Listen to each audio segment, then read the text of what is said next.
और आइए बढ़ते हैं आगे। पीलीभीत से खबर है जहां पर लगातार 3 दिन बारिश का कहर बरपा है। खतरे के निशान के ऊपर बहने वाली जो नदियां हैं, अब आसपास रहने वाले लोगों को यहां पर आगाह कर दिया गया है, चेता दिया गया है। नदी में शहर से तबाही मच रखी है।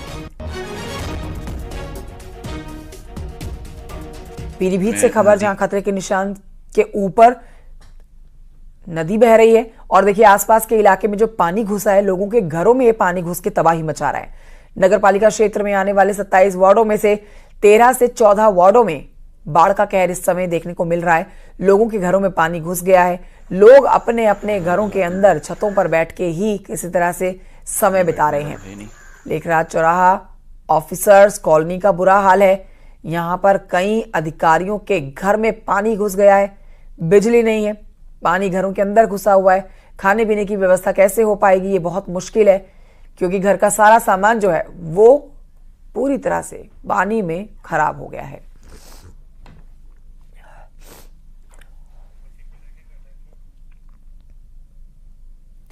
उधर लखीमपुर खीरी में शारदा नदी का भयानक रूप देखने को मिल रहा है। बाढ़ के चलते मेलानी से नानपारा रेलवे ट्रैक के नीचे की जमीन पानी में बह गई है और रेल ट्रैक के नीचे से 50 फुट की जमीन को नदी ने काटा है।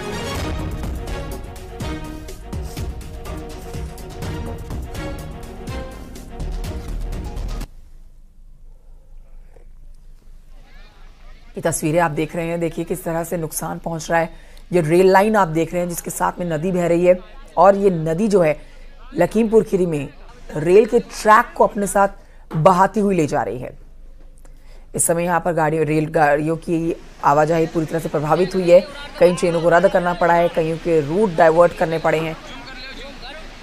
सीधा असर रेल यातायात पर आप देख सकते हैं। लखीमपुर खीरी की आप तस्वीरें देख रहे थे। अगली खबर भी लखीमपुर खीरी से है जहां पर शारदा और घाघरा नदी ने तबाही मचा रखी है। इन नदियों से आए हुए सैलाब की वजह से जिले के 146 गांव इसकी चपेट में आ रखे हैं। करीब 1200 एकड़ फसल जलमग्न हो गई है। जिले के 2 लाख से ज्यादा लोग जो है इस समय बाढ़ से प्रभावित है। हालात यह है कि पलिया कस्बे में बाढ़ से निपटने के लिए प्रशासन ने नाव का इंतजाम किया है।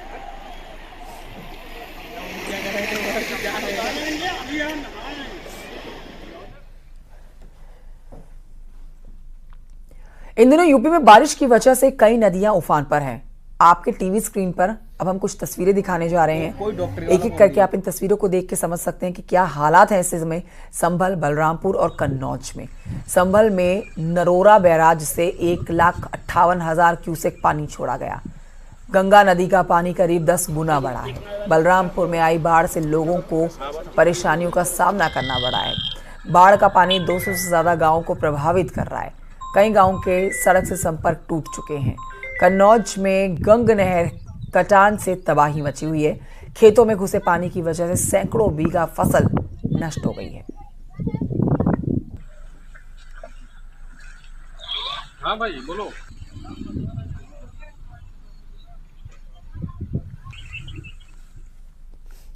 और उधर कुशीनगर में भी कम तबाही नहीं मची है। कुशीनगर की तस्वीरें आपको दिखाते हैं जहां पर तबाही मचाने के बाद अब गंडक नदी का जलस्तर किस तरह से बढ़ा हुआ है वो आप इन तस्वीरों में देखिए। हैरत में डाल सकती हैं तस्वीरें आपको। खतरे के निशान के नीचे आया है लेकिन गंडक नदी का जलस्तर, लेकिन 2 दिन पहले जो गंडक नदी की तस्वीरें थी वो चौंकाने वाली थी। नदी के किनारे रहने वाले लोगों ने अब राहत की सांस ले ली है। बाढ़ग्रस्त गाँव में भी अब पानी जो है वो छटने लगा है। नेपाल के 4.5 लाख क्यूसेक पानी छोड़ने के बाद यहां तबाही मची थी। खड्डा तहसील के आधा दर्जन गांव जलमग्न हुए हैं। हमारे साथ हमारे सहयोगी जुड़ेंगे और एक एक करके उनसे हम हर एक तस्वीर के ऊपर बारीकी से जानकारी जुटाएंगे। इस समय के ताजा हालात क्या है, बाढ़ प्रभावित इलाकों में सरकार किस तरह से, प्रशासन किस तरह से लोगों तक मदद पहुंचा रहा है, ये सारी जानकारी हमारे सहयोगी देंगे। फिलहाल आप तस्वीरें कुशीनगर की देख रहे हैं। बाढ़ग्रस्त गांव से अब पानी छटने लगा है। कुशीनगर की तस्वीरें अब थोड़ी राहत भरी आने लगी हैं, लेकिन क्या सड़क यातायात, क्या रेल यातायात और क्या हवाई यातायात, हर जगह पर बारिश का कहर देखा गया है। मॉनसून की मार देखी गई है।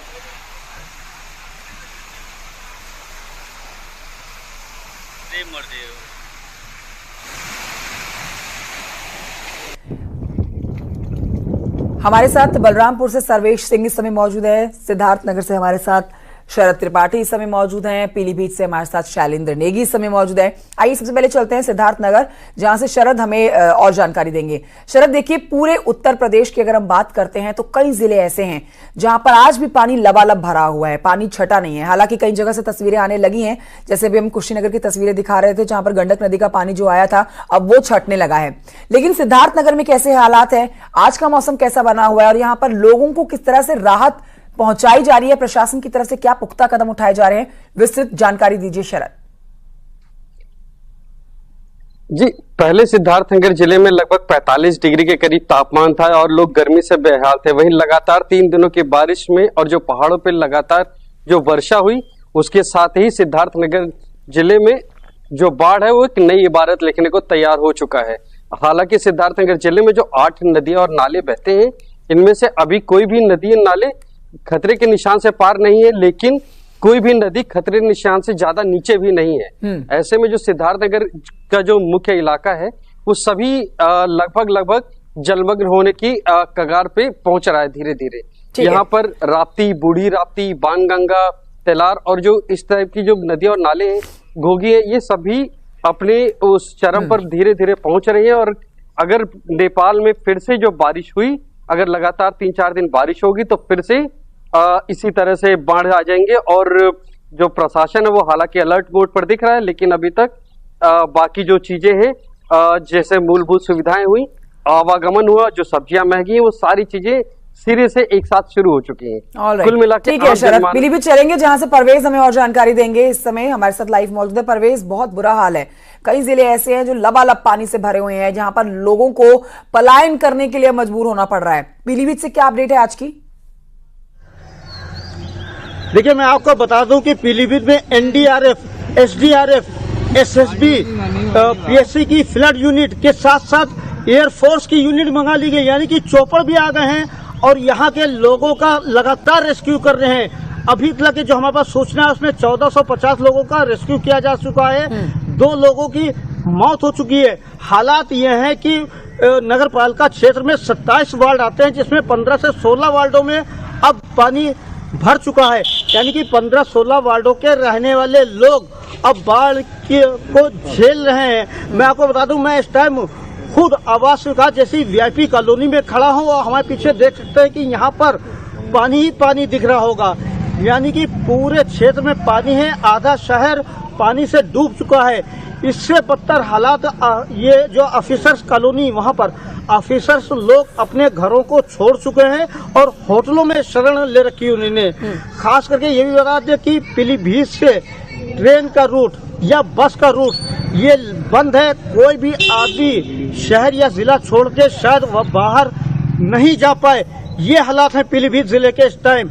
फिलहाल प्रशासन ने अपनी तरफ से सभी जरूरी सुविधाओं को मुहैया करा रखा है। अभी हमारे डीएम संजय कुमार से बात हुई थी, उनका साफ तौर पे कहना था कि सबसे पहले मैं स्वास्थ्य और भोजन के पर इन लोग के जो पीड़ित हैं इनके पर ध्यान दे रहा हूँ। लगातार रेस्क्यू कराया जा रहा है, युद्ध स्तर पर काम हो रहा है। देखिए एसडीआरएफ, एनडीआरएफ की मदद ली जा रही है, हमारे सहयोगी परवेश बता ही रहे हैं। बलरामपुर से भी जल्दी से अपडेट लेते हैं, सर्वेश हमारे साथ इस समय मौजूद हैं। सर्वेश, बलरामपुर से क्या तस्वीरें आ रही हैं, क्योंकि तस्वीरें जो उत्तर प्रदेश से आ रही हैं वो वाकई में हैरान करने वाली है।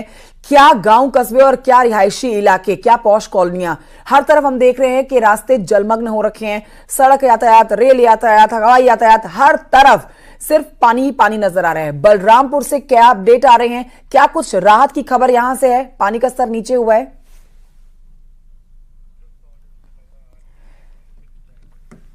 सर्वेश तक देखिए खराब मौसम की वजह से संपर्क नहीं हो पा रहा है, लेकिन और सहयोगी हमारे साथ बने हुए हैं। हमारे साथ शरद हैं, हमारे साथ परवेज हैं, जो जानकारी दे ही रहे हैं और तस्वीरें दिखाई रहे हैं।